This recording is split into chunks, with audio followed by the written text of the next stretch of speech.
आपका स्वागत है आपके अपने YouTube चैनल महाअध्ययन में। वीडियो को लाइक करें और अगर अभी तक चैनल को सब्सक्राइब नहीं किया है तो जल्दी से कर दें। आज हम करने जा रहे हैं हमारी 10th की SST की वर्कशीट जो है राजनीति विज्ञान से। आपको याद है हम पिछली बार या अब तक जो चैप्टर कर रहे थे वो हमारा भूगोल से था, जिसमें कि हमने बात की थी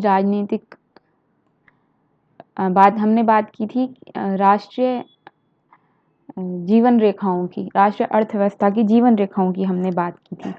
उसमें हमने सभी मार्गों के बारे में पढ़ा था। और आज हम जो चैप्टर शुरू कर रहे हैं जो हमारा राजनीति विज्ञान से है, उसमें हम राजनीतिक दलों की बात करेंगे। तो आज की हमारी वर्कशीट का नंबर है 43 और आज की तारीख है हमारी 13 अक्टूबर। तो जब हम बात कर रहे हैं राजनीतिक दलों की कि ये राजनीतिक दल हैं, तो सबसे पहला सवाल ये उठता है कि राजनीतिक दल होते क्या हैं। अगर हमें ये पता चल जाए कि राजनीतिक दल क्या होते हैं तो आगे की जितनी भी बातें हैं उन्हें समझने में थोड़ी आसानी रहेगी। तो चलो फटाफट करना शुरू करते हैं। देखो, आपने अक्सर सुना होगा कि आम आदमी पार्टी, आपने सुना होगा बहुजन समाजवाद पार्टी, आपने सुना होगा भाजपा, कांग्रेस, इस तरह के नाम आपने सुने होंगे। लेकिन उसमें हम जब सुनते हैं तो उसके बाद पार्टी शब्द अक्सर सुनते हैं। दरअसल यहाँ पर जो फर्क है केवल शब्द का है, बात वही है।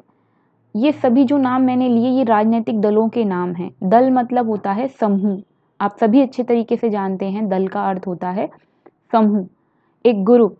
और राजनीतिक ग्रुप को ही, पॉलिटिकल ग्रुप को ही हम पार्टी के नाम से बुला लेते हैं। तो अगर हम कहें कि कांग्रेस क्या है, आज के टाइम में जब हम कांग्रेस की बात करें तो हम एक राजनीतिक पार्टी की बात कर रहे हैं, यानी पॉलिटिकल पार्टी की बात करें, यानी कि राजनीतिक दल की बात कर रहे हैं।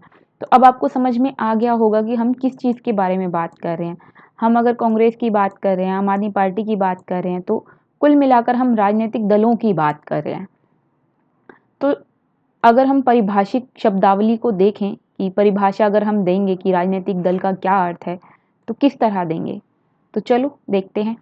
राजनीतिक दल एक ऐसा संगठित समूह जो चुनाव लड़ने, राजनीतिक सत्ता प्राप्त करने के उद्देश्य से काम करती है, राजनीतिक दल कहलाता है। तो यहाँ पर कौन सी दो मुख्य चीज़ें जो हैं उभर कर सामने आती हैं, तो वो दो मुख्य चीज़ें ये दोनों हैं। एक, चुनाव लड़ने की हमने बात की, दूसरा हमने बात की कि चुनाव के जरिए से वो राजनीतिक सत्ता को प्राप्त करना चाहते हैं। तो उनका उद्देश्य है राजनीतिक सत्ता को प्राप्त करना। अगर आपसे ये पूछ भी लिया जाए कि राजनीतिक दल का उद्देश्य क्या होता है, तो आप बता पाएंगे उनका उद्देश्य होता है चुनाव लड़के राजनीतिक सत्ता को प्राप्त करना या सरकार बनाना। क्योंकि वो सत्ता प्राप्त करेंगे तो इसका अर्थ क्या है? इसका अर्थ है कि वो देश में सरकार बनाएंगे। तो मैं उम्मीद करती हूँ ये बात आपको समझ में आई होगी। अब हम बात करते हैं कि राजनीतिक जो दल हैं, किस किस से मिलकर एक राजनीतिक दल बनता है। तो राजनीतिक दल मुख्यतः 3 चीज़ों से मिलकर बनता है। या आपसे ये पूछा जाए राजनीतिक दल के कितने हिस्से हैं या राजनीतिक दल किससे मिलकर बनता है, तो आप इसका उत्तर देंगे 3 चीज़ों से मिलकर बनता है या इसके 3 मुख्य हिस्से हैं। वो 3 मुख्य हिस्से कौन कौन से हैं? तो वो 3 मुख्य हिस्से में पहला हिस्सा है सक्रिय नेता। सबसे पहले नेता, फिर सक्रिय नेता और उसके बाद अनुयायी या समर्थक, जिसे हम इंग्लिश में कहते हैं फॉलोअर्स। उदाहरण देती हूँ मैं आपको, इसे समझने में आपको कुछ आसानी हो जाएगी। जैसे बहुत सारे नेता होते हैं और ये लिखा है सक्रिय नेता। सक्रिय नेता का मतलब हुआ जो हर जगह पे आपको एक्टिव दिखाई दे रहा है। आपको किसी भी छोटी से छोटी, बड़ी से बड़ी पार्टी का उदाहरण ले लीजिए। जैसे मानकर चलिए कि हमने उदाहरण लिया कि आम आदमी पार्टी का उदाहरण लेते हैं, क्योंकि दिल्ली में भी आम आदमी पार्टी की सरकार है, तो आपको समझने में कुछ आसानी हो जाएगी। सक्रिय नेता और नेता की हम बात करें तो आपने देखा होगा कि एक पार्टी में बहुत सारे नेता होते हैं। आम आदमी पार्टी में भी बहुत सारे नेता हैं और कुछ नेता हैं जो आपको टीवी पर दिखाई देते हैं या आपको ग्राउंड पर काम करते हुए दिखाई देते हैं, तो क्या सिर्फ उतने ही नेता उनकी पार्टी में हैं? तो इसका जवाब है बिल्कुल भी नहीं, इसके अलावा बहुत सारे नेता हैं। तो कुछ नेता जो हमें काम करते हुए हर वक्त एक्टिव दिखाई दे रहे हैं, तो वो हो गए हमारे सक्रिय नेता, और अन्य नेता भी उसके अलावा पार्टी में मौजूद होते हैं। ये हुई 2 बातें। अब ये तीसरा शब्द लिखा है यहाँ पर, अनुयायी या समर्थक। अब ये अनुयायी या समर्थक का क्या अर्थ है? जैसे मान के चलो आपने कोई रैली देखी, अब रैली में आप क्या देखते हैं कि मुख्य नेता है जो आपको दिखाई दे रहा है रैली में, किसी बड़ी सी गाड़ी के ऊपर वो मतलब बैठे हुए हैं या खड़े हैं, और बाकी लोग जो है उनके आसपास हैं जो साथ साथ चल रहे हैं। वो ना बहुत बड़े नेता हैं, ना वो बहुत सक्रिय नेताओं में से हैं, वो दोनों में से कोई भी नहीं है। वो कौन है? वो अनुयायी या फॉलोअर्स हैं। वो करेंगे जो उनके नेता द्वारा कहा जाएगा। तो जो नेता द्वारा दिए गए वक्तव्य को, कही गई बातों को मानते हैं और पार्टी के साथ खड़े रहते हैं, उसके छोटे-मोटे कामों को ज़मीन पर पूरा करने की कोशिश करते हैं, उनके आदेश के अनुसार, वो होते हैं अनुयायी या फॉलोअर्स। इसके अलावा अनुयायी या फॉलोअर्स वो भी होते हैं, जैसे मान के चलिए आप अपने घर का उदाहरण लीजिए। मतलब कुछ हो सकता है आप में से जो मेरी इस वीडियो को सुन रहे हैं, उनमें से कुछ ऐसे भी हों जिनके घर में एक्टिव नेतागण हों जो काम करते हैं। कुछ ऐसे भी होंगे जिनके घर में से कोई भी कभी किसी रैली में नहीं जाता होगा, किसी पार्टी की किसी मीटिंग में भी नहीं जाते होंगे। लेकिन जब वोटिंग का टाइम आता है, इलेक्शन का टाइम आता है, तो वो घर में बात करते हैं कि मैं तो आम आदमी पार्टी को वोट दूँगा, या फिर वो बात करते हैं कि भई मैं बीजेपी को वोट दूँगा। और कई बार ऐसा होता है कि घर में 2 तरीके के लोग होते हैं, जो जिसमें से आधे ये कह रहे होते हैं मैं तो कांग्रेस को वोट दूँगा, तो पता चल रहा है घर में बीवी कह रही नहीं मैं तो आम आदमी पार्टी को वोट दूँगी, तो पता चल रहा है कि तीसरे ने कहा नहीं, नहीं मैं तो जो है बीजेपी को वोट दूँगा। तो अलग-अलग लोग भी हैं जो पहले से ये तय करके रखते हैं कि हमें किसको वोट करना है।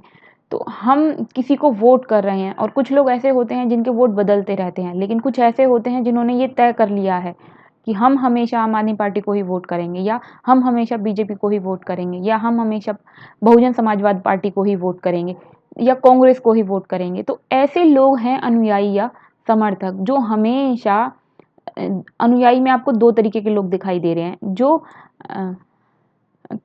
कभी-कभी पार्टी के कुछ कार्यों में शामिल होते हैं, और कभी-कभी किसी कार्य में कोई भी कभी भी शामिल नहीं होता, लेकिन वो किसी पर्टिकुलर पार्टी के अनुयायी हैं, फॉलोअर्स हैं, मतलब वो जो कहेंगे, वो जो चाहेंगे हम वही करेंगे। मैं उम्मीद करती हूँ आपको ये बात समझ में आ गई होगी। और इन्हीं अनुयायी समर्थकों में से जो एक्टिव होते हैं, मतलब रैलियों में जाते हैं, मीटिंग्स अटेंड करते हैं, वही धीरे-धीरे जो है सक्रिय नेताओं के रूप में उभरते हैं। मैं उम्मीद कर रही हूँ आपको मेरी बात समझ में आ गई होगी। अब बढ़ते हैं आगे राजनीतिक दल के कार्यों की ओर। तो ये राजनीतिक दल आखिर करते क्या हैं? क्योंकि हम जानते हैं कि सत्ता में सभी पार्टियां तो एक साथ नहीं आती हैं। कभी किसी का वर्चस्व है, कभी किसी का वर्चस्व है, मतलब अधिकार है। तो जिसका अधिकार नहीं है वो चाहती है कि चुनाव लड़े और राजनीतिक सत्ता को हासिल करे। तो एक पार्टी तो होगी सत्ता में, तो बाकियों का क्या काम है, या जो सत्ता में है उसका भी क्या काम है? तो सारे राजनीतिक दल, चाहे वो सत्ता में हैं, चाहे सत्ता के बाहर हैं, विपक्ष में हैं, चाहे वो विपक्ष में भी ना हो, राजनीतिक दल हों, तो उनके कार्य क्या होते हैं? उनके कार्य होते हैं सबसे पहले चुनाव लड़ना। वो चुनाव की तैयारी में लगे रहते हैं। वो हमेशा पूरी कोशिश करते हैं कि हम जब चुनाव हो तो हम चुनाव लड़ सकें, और चुनाव लड़कर उसमें जीत हासिल कर सकें। ठीक है? जीत हासिल करने के बाद वो सरकार बनाएँगे, और फिर वो ये पूरी कोशिश करेंगे कि अच्छे से अच्छे सरकार को बनाकर अच्छे से अच्छे तरीके से उसे चलाएँ। यानी कि अच्छे से अच्छा काम करें जिसकी वजह से उन्हें कोई रोक-टोक ना सके। अगर वो अच्छे तरीके से काम नहीं कर पाएँगे, तो वो दल जो उनसे कम वोट लेकर विपक्ष में बैठा है, वो उन्हें रोकेगा। और मान के चलो कोई राजनीतिक दल सत्ता में जीत हासिल नहीं कर सका, लेकिन उसे कुछ वोट मिलते हैं, जो नियत वोट हैं, मतलब वोटों की, क्षेत्र की एक संख्या निर्धारित है कि इतने वोट आपको मिल जाएँगे, तो आप जो है विपक्ष में बैठेंगे। तो वो विपक्ष में होंगे। तो अगर राजनीतिक दल सत्ता पक्ष में नहीं है और विपक्ष में है, तो वो जो सत्ता पक्ष है उसके गलत कार्यों पर उसकी आलोचना करेगा, उसे रोकेगा। फिर उसके बाद राजनीतिक दल क्या करते हैं, फिर वो कानून बनाने में अपनी महत्वपूर्ण भूमिका निभाते हैं। कानून बनाए जाते हैं कि ये काम होना चाहिए, ये काम नहीं होना चाहिए। जैसे आपने अभी पीछे देखा कि कुछ महीने बीत चुके हैं इस बात को, और ये करीब सालों का सा धीरे धीरे किस्सा हो आया है कि कानून बनाया गया कि कुछ बैंक जो हैं उन्हें मिलाकर एक बैंक बना दी गई, और इस पर भी चर्चा चलती रही है कि सभी बैंकों को का एकीकरण करके उनका राष्ट्रीयकरण कर दिया जाएगा। मतलब उनका वो एक बैंक बन जाएगी, गवर्नमेंट बैंक, कोई भी प्राइवेट बैंक नहीं होगी।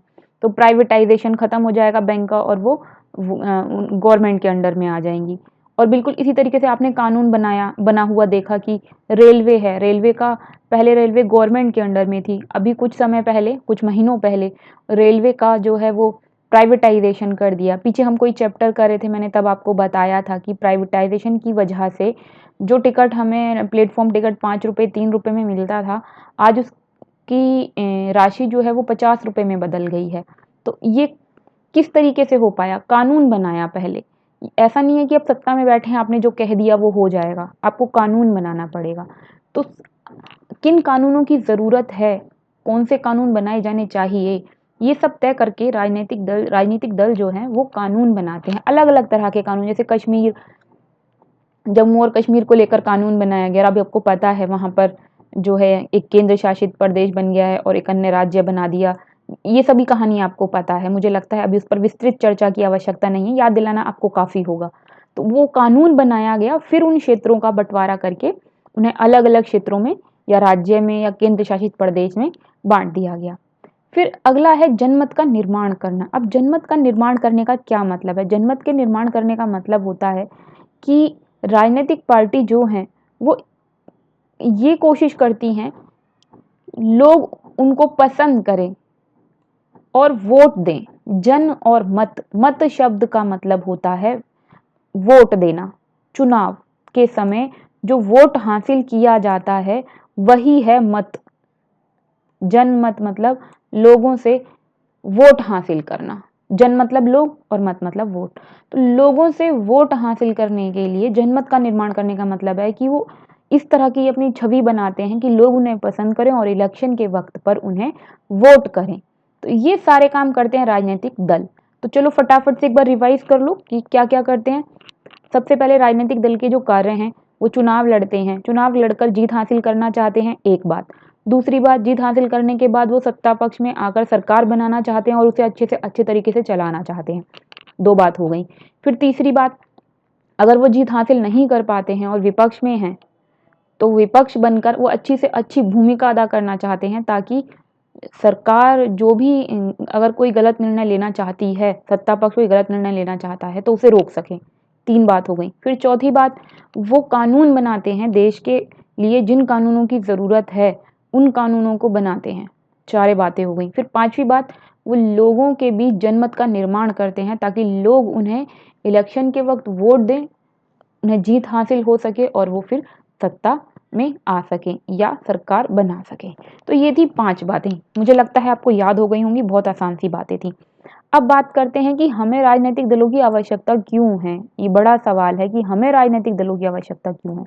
तो भाई सीधी सी बात है, हम रहते हैं एक लोकतांत्रिक देश में, और लोकतांत्रिक देश में जो भी शासक होता है वो लोगों की पसंद का होता है, या ये कहा जाए कि लोगों द्वारा चुना जाता है। तो लोग चुनेंगे या तो प्रत्यक्ष रूप से या अप्रत्यक्ष रूप से। तो प्रत्यक्ष या अप्रत्यक्ष चुनाव होंगे तो तभी, ये चुनाव केवल तब होंगे जब हमारे पास कोई व्यक्ति हो, ऑप्शन हो हमारे सामने। तो ऑप्शन तभी होंगे जब राजनीतिक दल होंगे। तो राजनीतिक दल कुल मिलाकर हम अपने लोकतंत्र को कायम रख सकें, उसके लिए राजनीतिक दलों की भी आवश्यकता है। लेकिन फिर भी हम पढ़ते हैं कि इसके अलावा और क्या क्या चीज़ें हैं जो राजनीतिक दलों की हमें ज़रूरत पड़ती है। तो सबसे पहले वही पॉइंट जो मैं भी आपको बता रही थी, प्रतिनिधित्व पर आधारित लोकतांत्रिक व्यवस्था के लिए आवश्यक है। मतलब ये कि लोकतंत्र में लोगों का शासन होता है, और लोगों का शासन होता है इसका मतलब ये भी है कि वो अपनी पसंद का व्यक्ति चुनते हैं। तो अगर एक ही व्यक्ति होगा तो क्या पता उसकी विचारधारा, उसकी सोच सभी को पसंद ना हो। तो जिस व्यक्ति को जो सोच, जो विचारधारा पसंद है, वो उसी के अनुसार चुनाव कर सके, लोकतंत्र में उसी के हिसाब से वो वोट कर सके। इसके लिए ज़रूरी है कि अलग अलग राजनीतिक दल हों जो अलग अलग विचारधाराओं के साथ चलते हैं। जैसे उदाहरण के लिए बीजेपी अपनी की जो मुख्य धारा है, बहुजन जो हम भाजपा की बात करें, भाजपा की जो मुख्य विचारधारा है उसमें उनके अनुसार उनका ये कहना है कि हमारी विचारधारा है कि पुरानी संस्कृति, जो भारत की पुरानी संस्कृति है, उसको आधार बनाकर हम देश का विकास करें। फिर इसी तरीके से अगर हम बात करें कि बहुजन समाजवाद पार्टी की विचारधारा की, तो उनका मानना ये है कि, उनका कहना ये है कि हमारी विचारधारा ये है कि जो भी भारत के पिछड़े वर्ग हैं, पिछड़े वर्गों का हम उत्थान कर सकें। ये उनकी मुख्य विचारधारा हुई। ऐसा नहीं है कि सिर्फ एक ही बात कहते हैं, इसके अलावा वो बहुत सारी बात कहते हैं, पर ये मुख्य विचारधाराओं में से मैं आपको 2 उदाहरण दे रही हूँ। तो हो सकता है कि कोई व्यक्ति ऐसा हो जो बहुजन समाजवादी पार्टी की विचारधाराओं से प्रेरित होता हो, उसे लगता हो ये ज़्यादा ज़रूरी है और फिर वो उन्हें वोट करे। हो सकता है किसी को कांग्रेस की विचारधारा पसंद हो, उन्हें वोट करे। बहुजन समाजवादी पार्टी के अलावा, कांग्रेस के अलावा हमने भाजपा की बात की, फिर हम आम आदमी पार्टी की बात कर रहे हैं कि हो सकता है लोग ऐसे हों जो आम आदमी पार्टी को देखकर वो ये सोचते हों कि इनका विकास कार्य बहुत तेज है, ये शिक्षा को, स्वास्थ्य को, देश के विकास को प्रेफरेंस देते हैं, तो हम इन्हें वोट करेंगे। तो हो सकता है वो उन्हें वोट करें। तो अलग अलग तरीके से लोग जो है विचारधारा के अनुसार सोचते हैं और फिर उसी के अनुसार वोट करते हैं। तो ये तभी संभव हो सकता है जब हमारे पास राजनीतिक दल नहीं, राजनीतिक दल खूब सारे हों, सिर्फ एक दल नहीं, ज़्यादा दल हों। तो ये हुई एक बात। चलो अब आगे बढ़ते हैं दूसरी बात की ओर। जब समाज बड़े जटिल हो जाते हैं, तब उन्हें विभिन्न मुद्दों पर अलग अलग विचार को समेटने और सरकार की नज़र में लाने के लिए राजनीतिक दलों की ज़रूरत होती है। अब इस बात का क्या मतलब है? इस बात का मतलब ये है कि जैसे भारत को, हम भारत के उदाहरण लेते हैं, कुछ उदाहरण ले लेते हैं। जैसे हमारा देश बहुत बड़ा है और हमारे बहुत बड़े देश में अलग अलग जगह पर अलग अलग तरह की समस्याएं हैं। तो हो सकता है जो राजनीतिक दल हैं वो किसी एक जगह की समस्या को तो जानता हो, लेकिन दूसरे जगह की समस्या को ना जानता हो, तो उस पर उनका ध्यान कैसे जाएगा? तो जो अन्य दल होते हैं या जो अलग अलग दल होते हैं, सभी दल जो हैं वो अलग अलग समूह की अलग अलग समस्याओं को उठाते हैं, जिसके कारण इस बात पर ध्यान जाता है कि अच्छा ये समस्याएं हैं, और फिर उन समस्याओं के लिए नियम या कानून बन पाते हैं। तो समाज जितना बड़ा हो जाता है, उसकी सभी समस्याओं को एक व्यक्ति देख पाए, ये बिल्कुल भी आवश्यक नहीं है। उदाहरण के लिए हम अपने परिवार को लेते हैं। अगर हमारे परिवार में 4 व्यक्ति हैं या 8 व्यक्ति हैं, तो अक्सर ऐसा होता है कि आपकी कोई ज़रूरत है, तो आपने मम्मी से कहा, मम्मी ने पापा से कहा, या आपने कोई बात पापा से कही और पापा ने मम्मी से कही और तब वो पूरी हुई। तो ऐसा बहुत बिल्कुल भी ऐसा ज़रूरी नहीं है कि जो आपको चाहिए, जो जिसकी ज़रूरत आपको है, वो मम्मी और पापा को बिना बताए पता चल जाए। आप उन्हें बताते हैं, किसी एक, दोनों को नहीं बता सकते तो आप जिसे बता सकते हैं उसे बताते हैं, फिर दूसरे तक बात जाती है और आपकी ज़रूरत पूरी होती है। तो ये हमारे घर परिवार की बात हुई। तो सोचिए अगर घर परिवार में हमारे माता पिता को हमारी बातें पता नहीं चल पाती हैं बिना बताए, तो इतने बड़े समाज में, और फिर उस समाज के ऊपर फिर हमारा शहर, शहर के ऊपर हमारा राज्य, राज्य के ऊपर फिर हमारा देश, तो हमारा समाज कैसे बड़ा होता चला जाता है। सबसे पहले हमारा परिवार, परिवार से बड़ा समाज, समाज से बड़ा हमारा गांव, गांव या शहर, या फिर उससे बड़ा हमारा राज्य है, उससे बड़ा हमारा देश है। तो इसलिए हमारी जो अलग अलग ज़रूरतें हैं, मतलब निजी ज़रूरत की नहीं, सामाजिक ज़रूरतों की मैं बात कर रही हूँ, उन सभी पर सरकार की नज़र जाए, वर्तमान सरकार की का ध्यान जाए, इसके लिए ज़रूरी है कि अलग अलग राजनीतिक दल हों। जैसे आप, एक उदाहरण देती हूँ, आपने देखा होगा कई मुद्दों पर जब घटनाएं घट जाती हैं और वो घटनाएं लोगों को लगता है कि ये गलत घटना घट गई, तो उसके खिलाफ अलग अलग राजनीतिक दल जो है वो आवाज़ उठाते हैं। अभी हाल का ही बहुत ज्वलंत उदाहरण है, अभी उत्तर प्रदेश में एक एक लड़की के साथ बलात्कार जैसी घटना घटी और उसमें बहुत सारे लोग शामिल थे, जिसे सो कॉल्ड उच्च वर्ग के लोग शामिल थे उसमें, ऐसा कहा जा रहा है।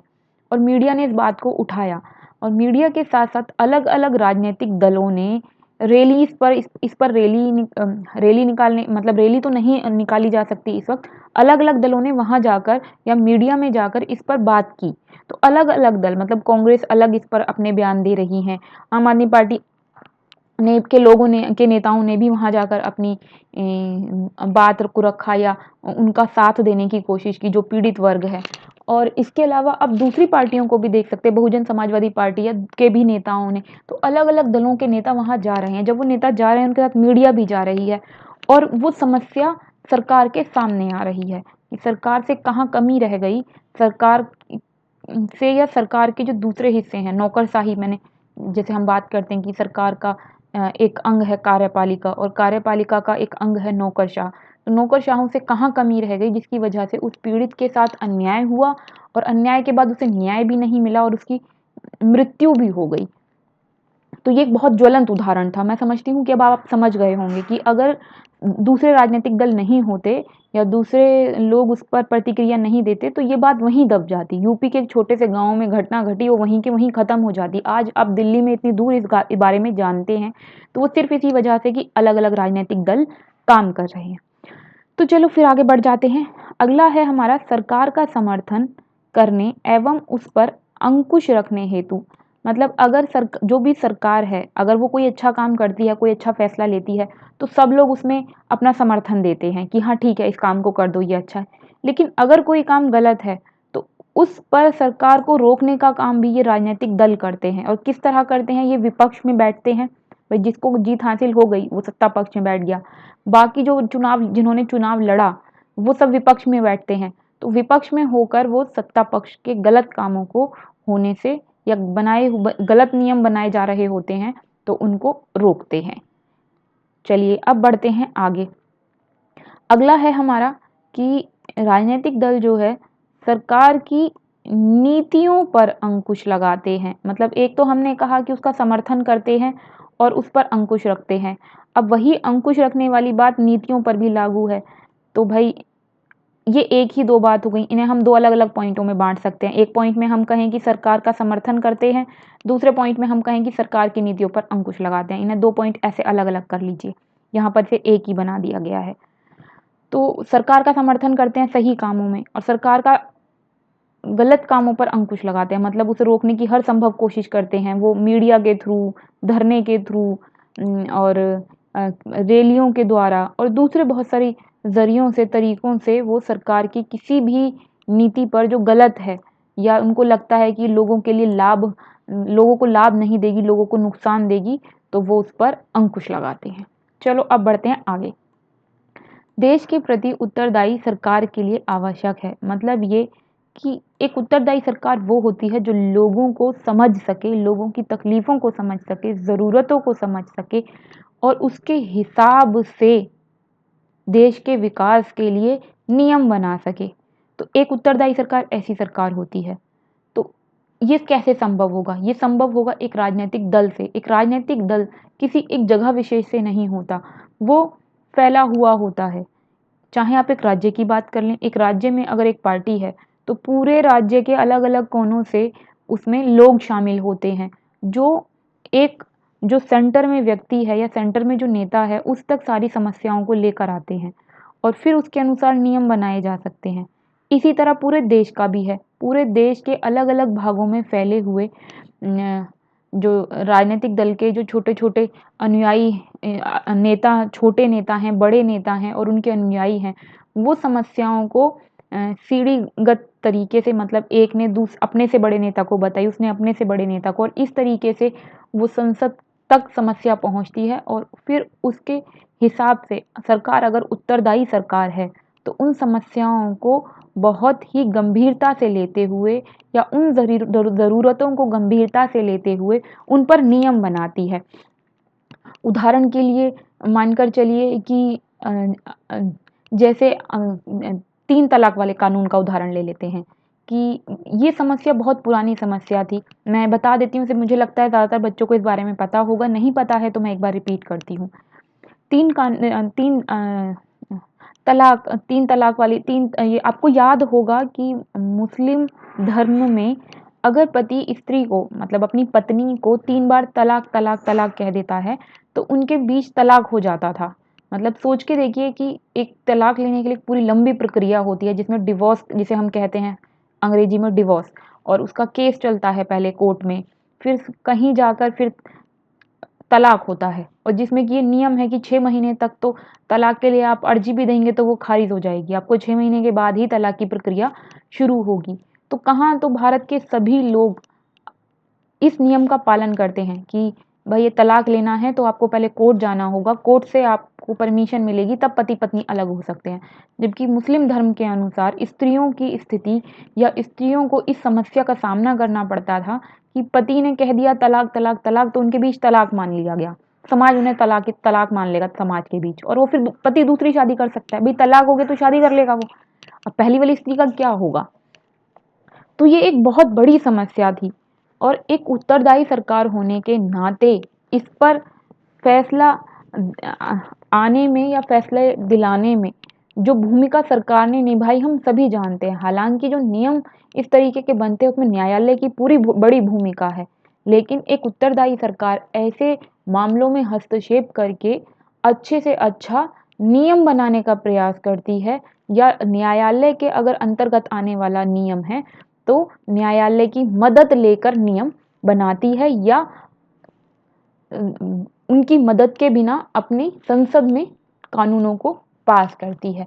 तो इस तरह के नियम एक उत्तरदायी सरकार बनाती है।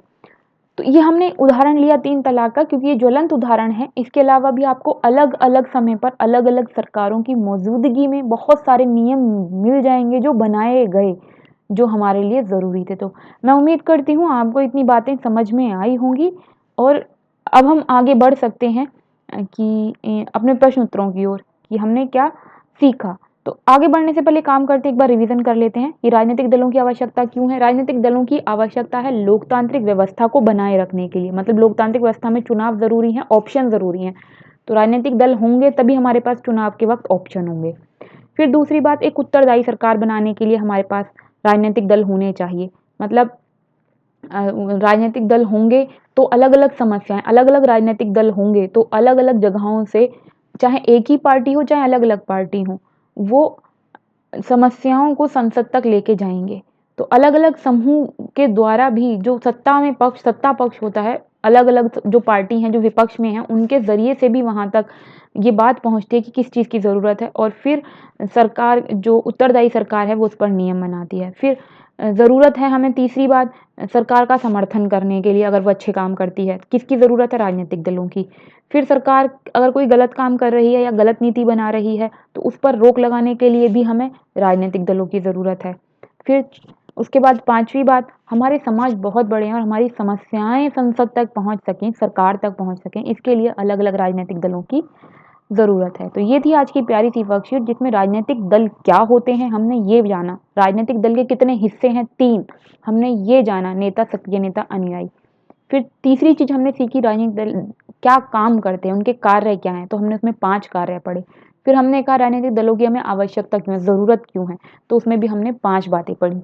तो ये थी आज की वर्कशीट। चलो देखें आज हमने क्या सीखा। आप चाहें तो कॉपी पेन लेकर आंसर लिखना शुरू कर सकते हैं, और मैं जो बता रही हूँ उसको सुनते हुए भी चल सकते हैं। वैसे ज़्यादातर सभी चीज़ें मैं समझा चुकी हूँ, तो मैं आपके लिए आंसर दिखाते हुए चलती हूँ। हमारे देश में राजनीतिक दलों की ज़रूरत क्यों पड़ती है? तो मैंने आपको बहुत विस्तृत रूप से बताया। प्रतिनिधित्व पर आधारित लोकतांत्रिक व्यवस्था के लिए राजनीतिक दल की ज़रूरत है। एक उत्तरदायी सरकार बनाने के लिए हमें राजनीतिक दलों की आवश्यकता है। हमारे समाज जब बड़े और जटिल हो जाते हैं तो अलग-अलग मुद्दों और विचारों को समेटने के लिए और उन्हें सरकार की निगाहों में लाने के लिए हमें राजनीतिक दलों की ज़रूरत है। सरकार का समर्थन करने के लिए हमें राजनीतिक दलों की ज़रूरत है, और राजनीतिक दलों की नीतियों पर अंकुश लगाने के लिए भी हमें राजनीतिक दलों की ज़रूरत है। जब हम कह रहे हैं सरकार का समर्थन और अंकुश लगाने के लिए हमें राजनीतिक दलों की ज़रूरत है, तो आपको एक बात ध्यान रखनी होगी, ऐसा नहीं है कि मान लीजिए कोई सत्ता पक्ष में है सरकार, कोई सत्ता पक्ष में है पार्टी, राजनीतिक दल सत्ता पक्ष में है, यानी उसने सरकार बना रखी है, तो जो लोग मंत्री और नेता बन गए हैं, वो जो नियम बना रहे हैं, तो उनके जो सारे अनुयायी हैं या उनके जो छोटे नेता हैं, वो सब उनका किसी नियम पे साथ देंगे, हर नियम पे। अगर वो गलत हैं, तो हो सकता है उनके अपने छोटे नेता या बड़े नेता भी उनके नियम के खिलाफ चले जाएँ, इसकी पूरी संभावना रहती है। तो चलो अब बढ़ते हैं हम दूसरे प्रश्न की ओर। राजनीतिक दलों के प्रमुख कार्य, राजनीतिक दल क्या होता है और राजनीतिक दल, देखो चौथा प्रश्न देखिए यहाँ पे दिया है, कार्य मैंने आपको बहुत विस्तृत रूप से समझा दिए हैं, राजनीतिक दल किसे कहते हैं ये भी मैंने आपको बहुत अच्छे से बताया। चौथा प्रश्न देखते हैं, राजनीतिक दलों के कुछ अन्य कार्य का उल्लेख करना है जो इनको आपने अपने आंखों से आपके अपने क्षेत्र में होते हुए देखा है और उसी आधार पर उसकी व्याख्या भी करनी है, अपना अनुभव लिखना है कुल मिलाकर।